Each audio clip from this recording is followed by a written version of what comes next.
Une personne qui veut faire de la confection, elle a en général 3 machines.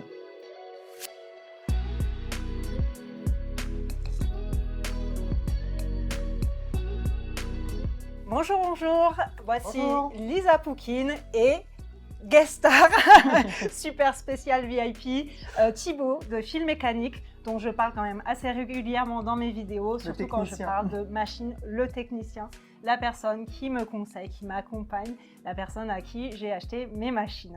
Il est là pour... pourquoi tu es là? Je suis là pour l'entretien de la Q5, donc la machine industrielle de Lisa. Je lui ai aussi fait en parallèle sa surjeteuse et elle m'avait proposé de faire une vidéo comme j'en fais parfois sur ma chaîne. Donc j'ai imaginé un petit truc sympa qu'on pourrait faire. Et donc c'était une surprise jusqu'à il n'y a pas longtemps, donc maintenant je sais le thème, donc je te laisse annoncer. En fait on va parler de nouveau de la surjeteuse de Lisa. Donc, Ma sa fameuse chère surjeteuse, sa Juki 114D. On va un petit peu parler et puis on va voir d'autres choses puisque ce modèle n'est plus disponible. On en trouve encore à droite à gauche en neuf, mais sinon c'est plus un modèle qui est proposé par Juki de façon récurrente, qui a été remplacé par un autre modèle qui est la 214D. On passe de 114 à 214. Donc est-ce qu'il y a réellement une différence? Et si oui, lesquelles? Mystère. Voilà.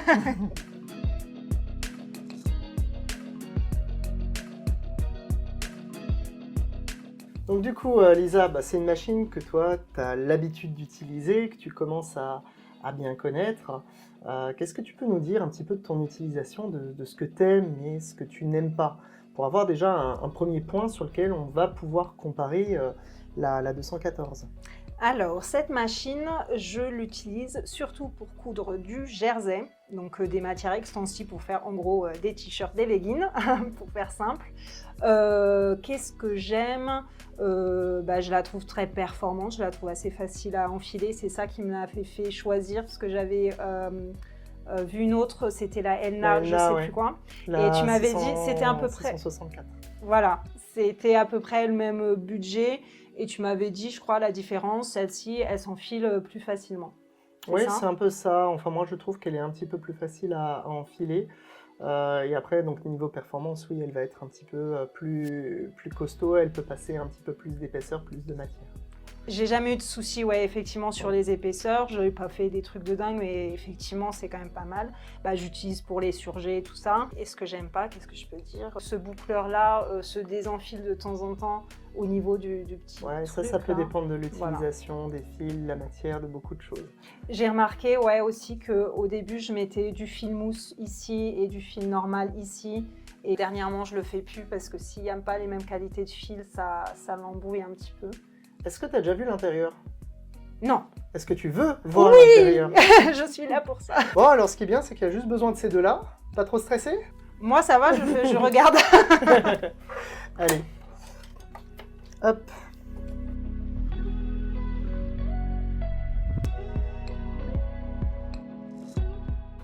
On va faire une mention, ne faites pas ça chez vous ou... Ouais.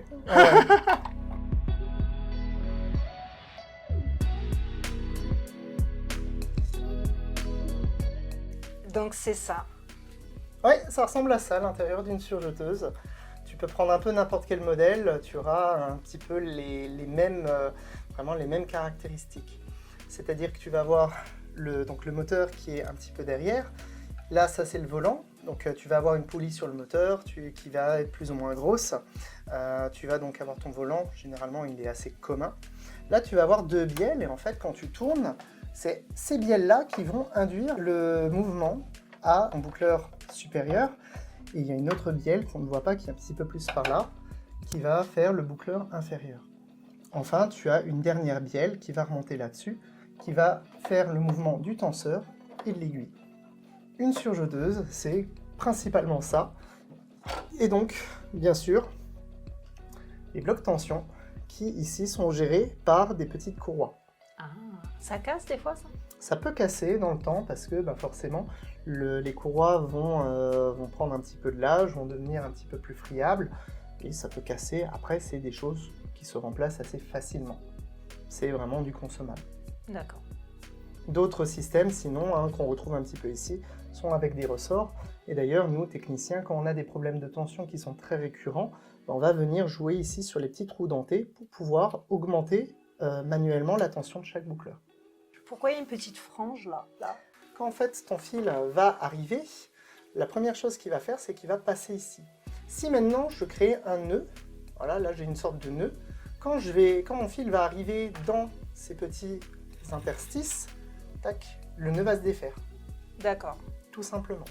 Comme ça, tu n'as pas de problème de tension préétabli. Ici, tu remarques aussi, il y a une sorte de commutateur. Tu vois, c'est un truc, en fait, je peux bouger ici. Et bien, tout simplement, ça va venir jouer sur la longueur du point. Ah ouais. La longueur du point que l'on va pouvoir traduire. Hop, tac. On va même le défaire entièrement.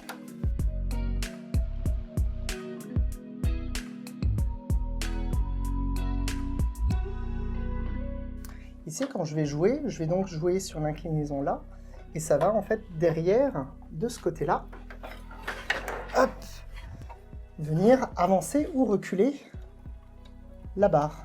Et donc, ma distance de griffe et l'avancée de mes griffes. Quand je suis ici, mes griffes vont faire un long mouvement. Et quand je suis là, hop, je vais faire un mouvement beaucoup plus court. Tout simplement. Cette barre-là. D'accord. Et le différentiel? Le différentiel, c'est justement celui du dessous. D'accord. Là, ce que ça va faire, je vais que induire un mouvement sur mes griffes de l'avant. Tu vois, soit je vais les rapprocher. Ah bah ouais.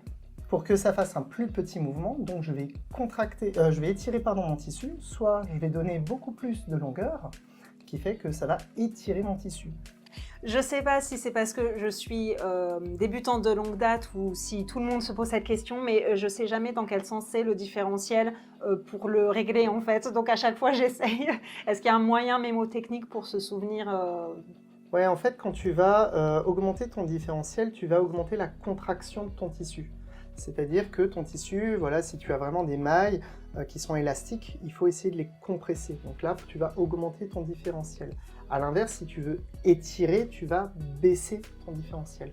Je ne sais pas quel moyen mnémotechnique on peut trouver pour vraiment faire la distinction, mais en général, il faut retenir que si j'ai un tissu élastique, que je veux le coudre de façon le plus propre possible, je dois augmenter mon différentiel, c'est-à-dire compresser mon tissu à l'entrée pour que quand il se retrouve son format initial, il soit bien cousu. Il y a deux cas où on va vouloir vraiment contracter le tissu alors que ce n'est pas forcément utile, par exemple un coton, donc je vais augmenter mon différentiel, c'est pour faire des fronces. A l'inverse, si j'ai une robe et je veux faire un peu un flanelle ou un ondulé, des petites vagues. Voilà, je vais baisser mon différentiel, donc du coup je vais étirer mon tissu, et quand il va retrouver sa forme initiale, comme il a été cousu avec quelque chose qui se déforme moins, il va garder cet aspect un petit peu ondulé. Pour les bas de robe, c'est plutôt esthétique. Oui, donc pour ce qui me concerne, on va dire que le moyen mémotechnique, c'est l'inverse de ce qui est logique, quoi. Voilà, chacun son truc. Ouais, en fait, dès que tu vas augmenter ton différentiel, tu le contractes. Ça le contracte. C'est ça. Ok. Voilà, donc maintenant qu'on a vu un petit peu celle-là démontée, on va juste reposer le carter. Tac.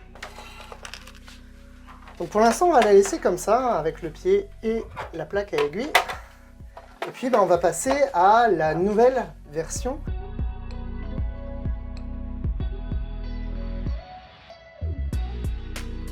Donc qu'est-ce que tu en penses comme ça à première vue? Eh ben, c'est quand même... il y a un air de famille. Hein. Il y a vraiment un air de famille, ouais. Donc c'est vraiment la grande sœur, hein, donc Juki a remplacé son modèle il y a, je crois, 2 ans ou 3 ans. Mais pourtant, ça ressemble énormément, et puis c'est vrai qu'il y a beaucoup de choses qui sont similaires. On voit notamment ici les graduations, et pour te montrer à quel point ça peut être similaire, même les schémas d'enfilage, ce sont les mêmes. Donc tu vois bien, même le code couleur, que ce soit donc là chez 114 ou chez 214, c'est le même. Même les étiquettes de caution, attention, etc., ce sont les mêmes aux mêmes endroits. Donc a priori, on peut se dire, pourquoi avoir sorti un nouveau modèle? À la limite, il a juste des boutons bleus, il est peut-être un petit peu plus beau. Les boutons sont bleus. La petite molette, volant, là, ouais. le volant, il est bleu aussi. Le volant est bleu. Alors, est-ce que c'est plus cher du coup à cause de ces différences? Non, on va voir s'il y a d'autres différences. On va voir s'il y a d'autres différences. L'une des choses qui peut réellement nous informer sur la machine, c'est de regarder exactement ses caractéristiques techniques. Donc pour ça, c'est l'étiquette qui est derrière. Donc là, est-ce que les étiquettes vont déjà nous renseigner sur la provenance, le modèle, mais aussi vraiment un petit peu plus, notamment les capacités en watts, c'est-à-dire la puissance moteur. Le voltage, normalement, il est censé être identique, puisqu'on est en Europe, on fonctionne sur du 220. À l'époque, il y avait des machines qui tournaient en 110 volts. Ah oui. Ouais. Donc là, maintenant, celle-là, pour les faire fonctionner, il faut un transfo. Et du coup, il faut un petit peu regarder. Moi, de mon côté, j'ai le code, c'est donc la MO114DN. L'autre, normalement, ça va changer. Ouais. Ça va être la 214. Je confirme. Voilà. Ensuite, on peut regarder la truc. Juki Corporation, made by Juki in China, et le modèle, donc, qui est un petit peu un code plus technique. Si maintenant on revient, là aussi on a, c'est bien Juki qui est le fabricant et l'importateur. Ça a été fabriqué en Chine, comme quasiment toutes les machines à coudre aujourd'hui, ou alors à Taïwan. Voilà. Donc après, on peut s'intéresser à la puissance du moteur. Là, on voit qu'on a un moteur qui est de 90 watts. De combien est celui de la 214? 90 watts. Donc a priori, c'est quand même étrange, ça a l'air d'être les mêmes machines. Pour l'instant, ouais. Ouais. Alors c'est exactement en fait les mêmes machines, il n'y a qu'une seule chose qui va changer entre les deux, c'est justement la poulie moteur. La poulie moteur, sur celle-ci, elle va être légèrement plus grosse. Donc la machine va tout simplement tourner plus vite. Donc sur la nouvelle. Voilà, sur la nouvelle. Elle va gagner plus de puissance. Mais pareil, là on a démonté l'une, je te propose on démonte l'autre. On va voir l'intérieur. Qu'est-ce qu'elle a sous le capot? Qu'est-ce qu'elle a sous le capot? Tu sais quoi, c'est toi qui vas le faire. Ouais. Alors attends, il y en avait un là. 1, 2, 3. Pour commencer.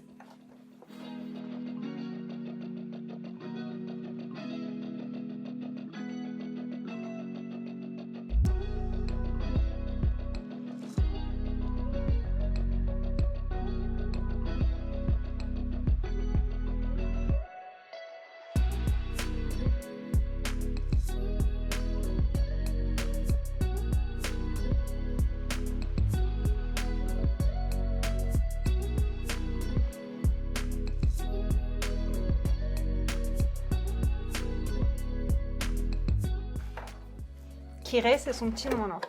C'est ça. Alors, je sais plus ce que ça veut dire. Je crois que ça a une signification particulière, mais je ne me souviens plus. Et donc là, c'est simple. Tu prends. Il ne faut pas avoir peur de tirer un petit peu par le haut. Et tu la décarennes. Je sais pas parce que ceux derrière, je sais pas si je les ai bien enlevés. Alors, viens là. Hop. Tiens. Merci. Félicitations, ton premier démontage. Donc là, tu vois, on peut déjà comparer aussi l'intérieur. Donc c'est vraiment le même type de système, les mêmes roues, les mêmes courroies. D'ailleurs, tu vois, tu as les mêmes, là c'est une 81, je crois que là on va peut-être en voir une qui est identique quelque part.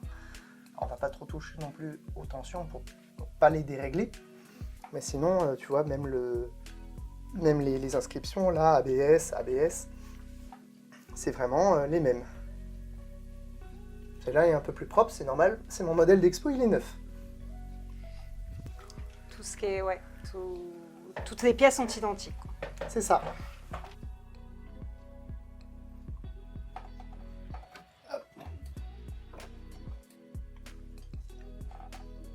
Donc, par contre, tu peux remarquer que les courroies ne sont pas les mêmes. Les courroies, c'est quoi? C'est ça la courroie. Oui. Oh. Elles n'ont pas les mêmes instructions. C'est ça en fait qui va te montrer que oui, il n'y a pas le même nombre de dents. Là-bas, il y a plus de dents. Donc elle va tourner beaucoup plus vite. D'accord. C'est la seule différence qu'il va y avoir entre ces deux modèles-là. Waouh. Et tu as fait le test, on voit que ça va plus vite ou c'est Non, à l'œil nu ça c'est vraiment à se... l'œil nu, tu ne le vois pas. C'est vraiment là purement mécanique. Ouais. Pareil, en général, tu ne vas pas pied au plancher sur ta surjeteuse. Non. De temps en temps, oui, parce que Ouais. tu as des très longues pièces à faire. Ouais. Et sinon, qui veut aller loin ménage sa monture. Donc parfois, oui, il y a beaucoup de personnes qui ont le pied un petit peu trop lourd sur leur machine, alors qu'on se met un tout petit peu moins rapide, on va avoir la même performance et sans doute la machine va un petit peu moins souffrir, on va dire, de son utilisation. Pareil, une surjeteuse, ça va beaucoup plus vite qu'une machine à coudre. En général, même au niveau industriel, les surjeteuses industrielles, elles peuvent aller jusqu'à du 8000 points, Wow. là où ta machine ne va que aller jusqu'à du 4000. Elle va que à 4000 points en fait, elle est super loin, j'avais Et pas quand tu réalisé. vas, en fait, dans l'ordre de vitesse, c'est les surjeteuses, les machines à coudre et les brodeuses. Une brodeuse industrielle, Matajima par exemple, on va parler de la Sai, elle ne va que à 800 points minute. Pareil, la grosse qu'on a à la boutique, la TMEZ, elle va, si on la débride, à 1200 points minute.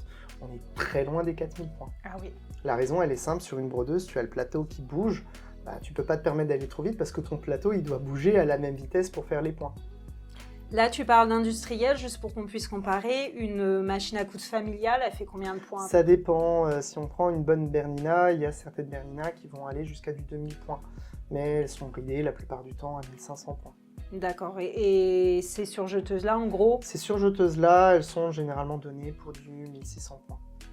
Et est-ce que c'est parce qu'elles vont plus vite qu'elles font du bruit, les surjeteuses, plus qu'une machine? Non, en fait, tu as beaucoup plus d'organes sur une surjeteuse. Comme on l'a vu, tu vas avoir donc 3 bielles, une pour les aiguilles, une pour le boucleur inférieur et une pour le boucleur supérieur. D'ailleurs, celle-là, c'est celle pour le boucleur supérieur. Donc, tu as 3 organes qui doivent bouger en même temps. Et tu as aussi les griffes. C'est vrai qu'il se passe plein de trucs. Il se passe plein de trucs quand tu fais un tour de volant avec une surjeteuse. Quand tu regardes une machine à coudre, bah, tu as déjà un organe en moins. Tu vas que avoir le crochet, tu vas avoir les griffes et tu vas avoir l'aiguille. Donc tu vas avoir des organes qui font moins de mouvement et aussi un crochet, il ne fait qu'un mouvement rotatif. Tes boucleurs, ils doivent aller dans un sens et dans l'autre. Et enfin, tu vas aussi avoir tout ce qui va être friction du fil. Tu vas avoir à minimum 3 fils, sauf si tu veux faire du surjet à 2 fils. Ces fils-là, ils vont faire de la friction quand ils vont passer d'un côté à l'autre. Généralement, ils vont glisser sur le truc, c'est aussi pour ça que ça fait un bruit supplémentaire. Tous ces organes-là, toute cette mécanique-là qui se met en mouvement, forcément, elle va être plus bruyante, d'où l'intérêt aussi, normalement, une surjeteuse, tu l'entretiens plus régulièrement qu'une machine à coudre.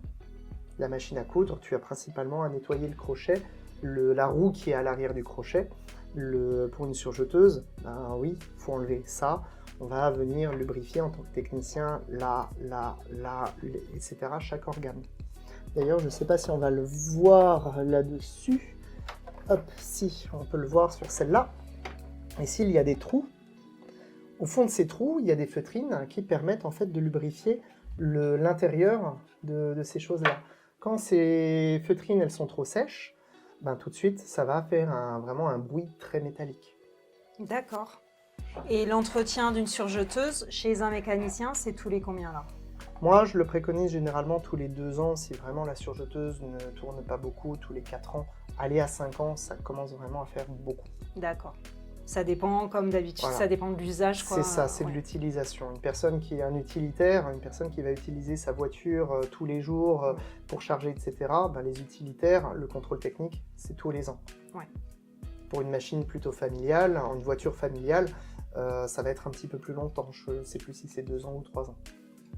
2. Notre caméraman dit 2. Donc ça dépend vraiment de l'utilisation. Plus on utilise sa machine, forcément, plus on veut y prendre soin. Donc on va déjà nous-mêmes la nettoyer assez régulièrement, vraiment la mettre en stand-by, pas l'ouvrir comme ça. Bon, après, si on semble le faire, pourquoi pas, mais on peut vite faire des bêtises aussi.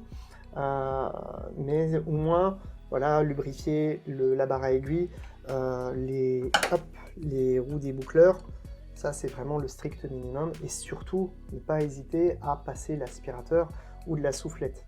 Il n'y a pas de surjeteuse qui est électronique, enfin très peu. Il y en a chez Husqvarna, il y en a une chez Elna Janum et une chez Pfaff. mais ça reste quelque chose d'assez particulier et rare.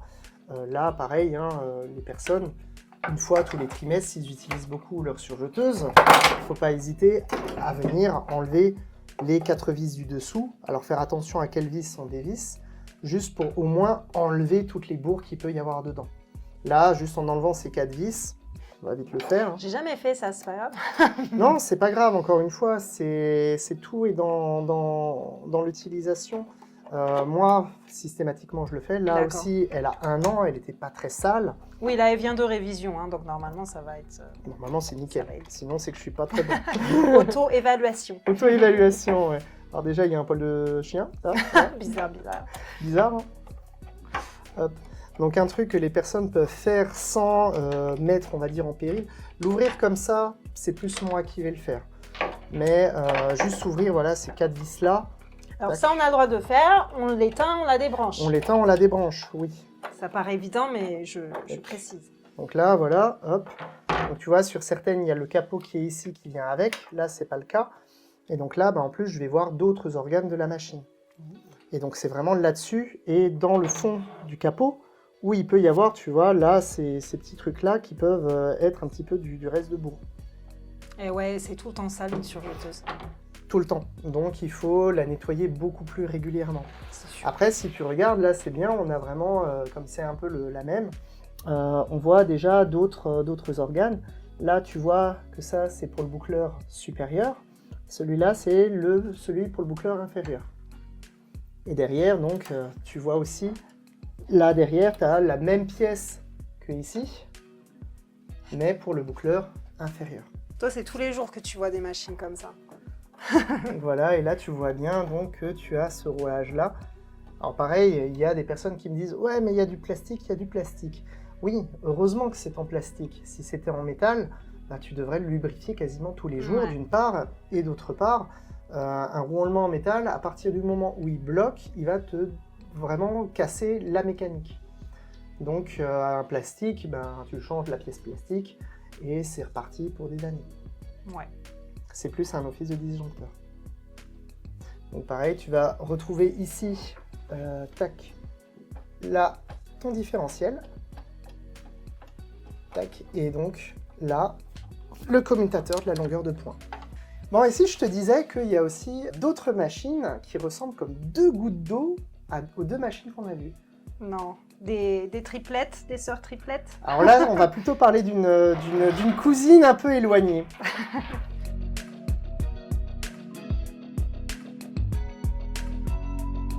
Je te ramène, hop, une lointaine cousine. Je te présente la Bernina 800DL. Ouais. Elle a le même look aussi. Ah bah si tu prends le bloc tension, c'est là pour le coup, c'est... Si tu regardes, même les illustrations, ils ont juste changé, là ils ont mis un boucleur. Alors moi j'aime mieux la mienne quand même, parce que c'est en noir entre 5 et 3, comme ça je sais que ça va être la seule différence, quoi. Et puis on peut même pousser le vis, c'est même au niveau, encore une fois, des étiquettes, tu as littéralement les mêmes étiquettes. Donc pareil, est-ce que du coup cette Bernina, c'est la même ? La question se pose parce que c'est la même tête, etc. C'est les mêmes repères, c'est les mêmes étiquettes. On va faire pareil que tout à l'heure. On va retourner la 114 puisqu'on a vu que c'était... Hop, tac, pour voir les étiquettes arrière. Et est-ce que c'est un ancien modèle ? C'est une Bernina, c'est pas une Juki. Ça n'existe plus, Bernina ? Ah si, ça existe toujours. Alors comme on peut le voir, cette fois-ci, on n'a pas de... Déjà, quel est le fabricant ? Est-ce que c'est Bernina ? Est-ce que c'est autre chose ? Chez Juki, si on se souvient bien, il y avait bien marqué Made by Juki, dans les usines Juki en Chine. Oui. Là, Bernina, rien. Problème, quelle est la provenance du produit ? Si c'était un produit alimentaire, on aurait des questions à se poser. C'est vrai. L'autre chose aussi qu'on peut remarquer, c'est la puissance moteur. La puissance moteur, ici, elle est à 105 watts. Chez Juki, on avait vu que c'était du 90. Il y a un moteur un petit peu plus performant. En fait, la réponse qu'on veut savoir du fabricant, elle se trouve sous la machine. Hop, si maintenant je te retourne la machine, Ben là, on voit bien que ça a été designé par Bernina en Suisse. Par contre, ça a été manufactured for Bernina. Ce n'est pas Bernina qui a fabriqué cette machine. Et pour cause, cette machine-là, c'est une Juki. Ah. Peu de personnes le savent, mais Bernina, en fait, toutes les surjeteuses Bernet et Bernina ont été fabriquées par Juki jusqu'en 2017. Alors là, Bernina, ils commencent bien à se rattraper. Hein. Ils ont sorti pas mal de modèles qui sont très performants, qui sont très beaux, qui sont aussi beaucoup plus chers que Juki, mais ils ont un petit peu de retard. Mais on va dire que la technologie, aujourd'hui, ils la maîtrisent quand même. Mais oui, celle-là, hein, encore une fois, hop, c'est une Juki. Et d'ailleurs, hop, je l'ai déjà pré-démonté, mais si on ouvre le dessus, hop, tac, voilà, donc tu vois, hein, les blocs tension, hein, c'est les mêmes. Hein. C'est si je te mets les trois, il y a trois choses différentes. Hop. Et ici, mais on va vraiment retomber sur les mêmes machines. Tu vas avoir les mêmes boutons aux mêmes endroits, les mêmes bielles, la même finition, hein, c'est littéralement les mêmes machines. Pareil, là on peut aussi tourner, tu vois, donc celle-là, elle va avoir le même nombre de dents que celle-ci. Ah ouais, identique. La seule chose qui sépare la 214, la 114 et la 800DL, c'est à peu près une vingtaine d'années. Ah ouais, entre chacune. Celle-là, elle est sortie en 2021. Celle-là, elle est sortie il y a à peu près 10-15 ans. Puis celle-là, tu rajoutes encore à peu près 10-15 ans. Je suis sous le choc. Ah ouais, donc il n'y a pas eu tant d'évolution que ça en 40 ans? Oui, quasiment. Il y a 40 30 ans. Ok, on va dire il y a 30 ans d'écart entre celle-là et celle-là. Ouais. Et l'évolution, c'est la molette bleue. Tout à fait. Alors, dire la molette bleue, c'est quand même un petit peu réducteur. Hein. Oui, comme tu vois, on est passé d'une ampoule à des LED. Ah ouais, c'est vrai. D'ailleurs, pour vraiment te choquer encore plus, tu vois là les deux petites vis qui tiennent le support ampoule? Oui. Bah, ils sont encore présents sur les nouveaux modèles. Alors qu'ils servent à rien. Alors qu'ils ne servent plus. Waouh. Donc tu vois, il y a des personnes qui parfois ont peur aussi un petit peu de l'obsolescence programmée. Quand tu vas sur des très bons modèles, ben, vu que les modèles les plus récents sont fabriqués de la même façon que d'anciens modèles, il y a juste parfois des améliorations matière ou des améliorations un petit peu plus techniques comme la poulie. Mais sinon, ben, là, les pièces sont typiquement les mêmes. Je pourrais très bien réparer cette 800DL avec des pièces de 214 ou de 114. Donc même si ta machine n'est plus produite, en réparation, elle a encore de belles années devant elle. Eh ouais. Ah mais c'est génial. Est-ce que c'est parce que si on veut on met une ampoule ou c'est Si juste tu as envie, ils mais n'ont pas pris la peine d'enlever cette pièce? en fait, c'est juste que dans la conception de la machine, ben, les pièces, elles sont un petit peu normées. Pourquoi s'embêter à usiner, à faire un moule pour une nouvelle pièce qui va coûter cher? Non, on va plutôt préférer prendre le moule d'une pièce qui existe déjà pour pouvoir ensuite faire la même carrure de la machine. Waouh. Ça se fait aussi, hein, c'est comme un petit peu pour les dessins animés Disney. Il y a beaucoup de vidéos qui tournent avec La Belle au Bois dormant et Robin des Bois. Tu vas avoir exactement les mêmes calques avec les mêmes scènes de danse entre les deux dessins animés. Bah là, c'est pareil, c'est pour faciliter le travail aux dessinateurs. Ils ont juste à reprendre la même scène avec les mêmes éléments et juste à adapter le dessin animé. Ouais. C'est comme ça que tu peux produire un dessin animé avec une autre histoire, mais avec un petit peu les mêmes raccourcis d'une façon. Ça leur permettait de pouvoir sortir des films assez rapidement. Ouais. T'imagines s'il fallait à chaque fois redessiner toutes les scènes de danse, etc. Là, c'est un petit peu la même chose. Pourquoi on va redessiner des pièces pour des machines qui, au final, vont avoir la même fonction? Non, on va plutôt privilégier des améliorations techniques ou des améliorations de matière plutôt que d'une forme. Bon, moralité, Juki, Walt Disney, même combat. Quoi. Voilà, ou Bernina, les anciennes Bernina, jusqu'en 2017, Juki, même combat. Ah, carrément, ouais. Et il y a plein de marques comme ça. Il faut savoir, Juki, ça fait pas très longtemps qu'ils sont sur le marché du familial. À l'époque, ils étaient plutôt manufacturers. C'est eux qui ont fait les surjeteuses Bernet, Bernina. C'est eux aussi qui ont fait à un moment donné du Singer, des vieilles Singer, les Singer Futura. C'est de la technologie Juki. D'accord. Tu ouvres une Futura, là c'est même pire que ça. Tu vas avoir sur la platine Juki. Carrément. Et tu as aussi d'autres similitudes entre Janome et Elna, puisque là, pour le coup, Janome a racheté Elna en 97. Ah oui, d'accord. Voilà, et puis même les plaques à aiguilles. Hein. Hop. Si tu regardes au niveau des plaques à aiguilles, si tu es chez Bernina, hop, chez 114 ou 214, tu vas avoir vraiment les mêmes pièces. Donc ça, c'est génial au niveau réparation, parce que tu peux vraiment réparer ces modèles avec des pièces neuves. Donc c'est vraiment, pour moi, je trouve quand même un plus. Ça peut un petit peu être choquant de se dire que c'est les mêmes machines, avec juste quelques améliorations un petit peu par-ci, par-là. Mais sinon, la réparabilité de l'une à l'autre, il y a moins de problèmes. Tu utilises les mêmes pièces.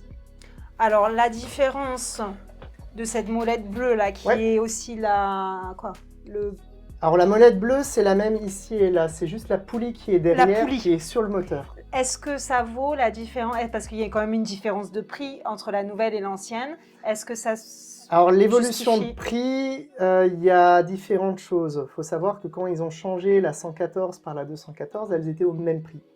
D'accord. Il n'y a pas eu d'évolution de prix. Il y a eu une évolution de prix due au Covid et l'intérêt de la machine à coudre, oui forcément, les fabricants ils doivent fabriquer plus, il y a plus de moyens donc ils vont vendre aussi plus cher. Et là maintenant, il y a une hausse des prix à cause des matières premières, des semi-conducteurs. Alors ça, pas pour les surjeteuses puisqu'il n'y a pas de semi-conducteurs dedans, mais aussi dans tout ce qui va être transport, l'essence ça a explosé, forcément. Aujourd'hui, faire venir une machine qui est fabriquée en Chine va coûter plus cher.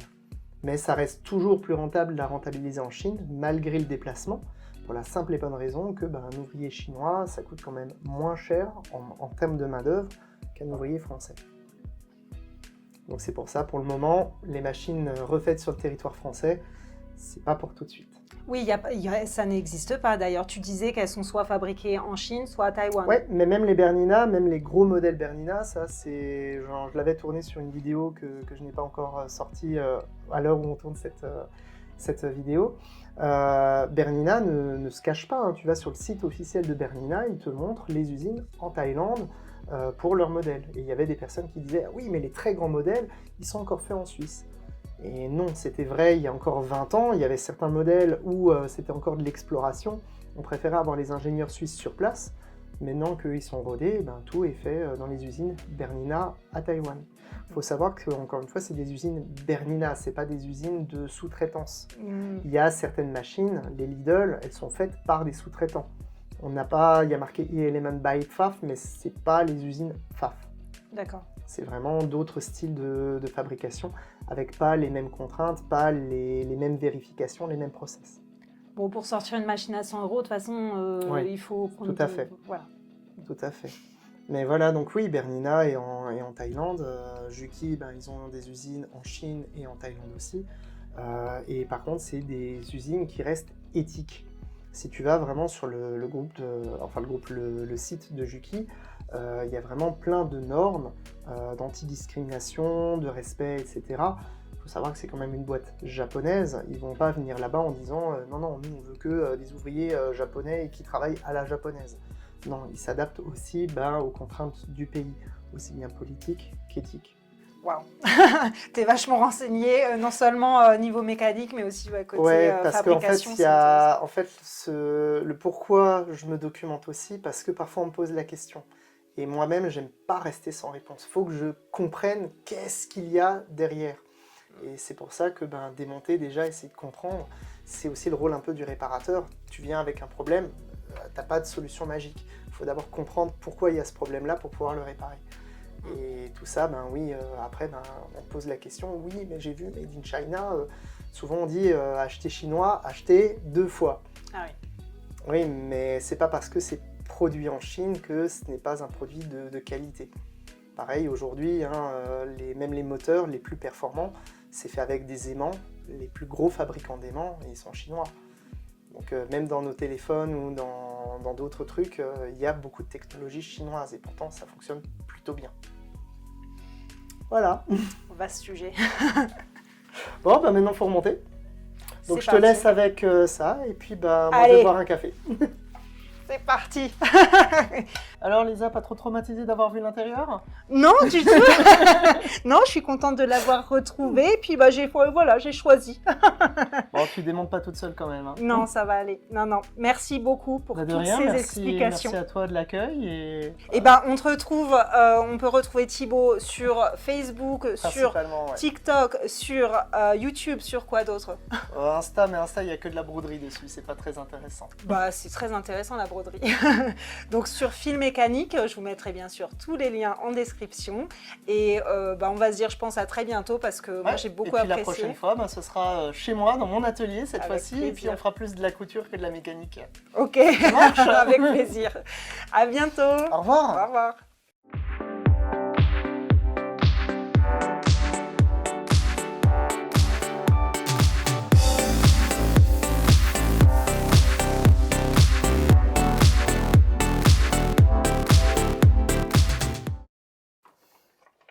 Ça va? J'en ai mis une là, une là, une là. Oui, c'est ça. Et ensuite tu retournes et tu mets les deux derrière. Voilà, je peux pas laisser en plus. Faut pas serrer comme un fou non plus.